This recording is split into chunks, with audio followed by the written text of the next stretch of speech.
غزل نه مخکې یو دوه شعرونه یاد وو. شعر دی چې ایټم لرم هم چاندې غواړم که مې نه پېژنې. ایټم لرم هم چاندې غواړم که مې نه پېژنې. زه پاکستان یم امریکا راته حیران.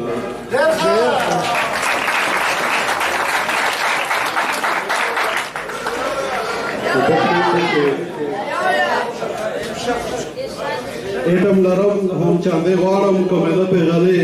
زه پاکستان یم امریکا راته حیرانه. او حق د هر چا خورم غیبت کړم او حجونه هم کوم. حق د هر چا خورم غیبت کړم او حجونه هم کړم. زه مسلمان یم چې مکه راته حیرانه.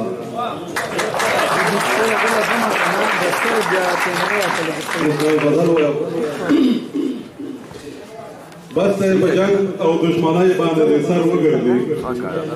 بس دی په جنګ او دشمنۍ باندې د سر وګرځي. وطن ستا په بدمنۍ باندې د سر وګرځي. شعر دی چې په ژوند کې مینې محبت ته اړو پرې نه ښودو. په ژوند کې مینې محبت ته اړو پرې نه ښودو. زما او ستا په ترفګنۍ باندې د سر وګرځي.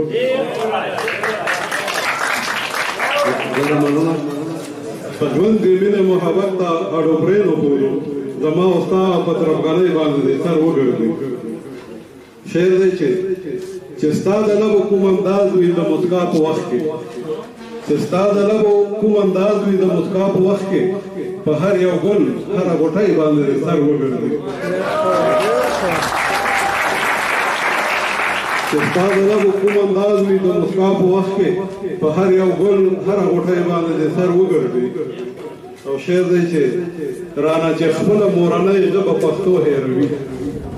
رانه چې خپله مورنۍ ژبه پښتو هېروي. که هره ژبه وي پردی باندې د سر وګرځي. ډېر ښه بیا وایه بیا وایه طبیب. رانه چې خپله مورنۍ ژبه پښتو هېروي. که هره ژبه وي پردی باندې د سر وګرځي. او بل شعر دی چې ستا د ښایست یوې ذرې ته هم که ورسېږي. ستا د ښایست یوې ذرې ته هم که ورسېږي. د کوی کاف په خاپیرۍ باندې د سر وګرځي. واه ډېر ښه ډېر ښه. ستا د ښایست یوې ذرې ته هم که ورسېږي. د کوی کاف په خاپیرۍ باندې د سر وګرځي. بل شعر دی نکړي را لنډې فاصلې چې د مینو زړونو. نکړي را لنډې فاصلې چې د مینو زړونو. داسې فریاد او په سرګۍ باندې د سر وګرځي. واه ډېر ښه.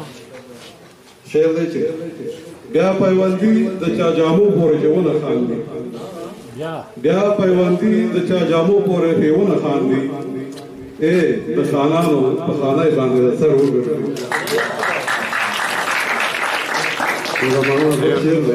چې ستا د رخسار په تماشا وم او دا سوچ مې کولو. ستا د رخسار په تماشا وم او دا سوچ مې کولو.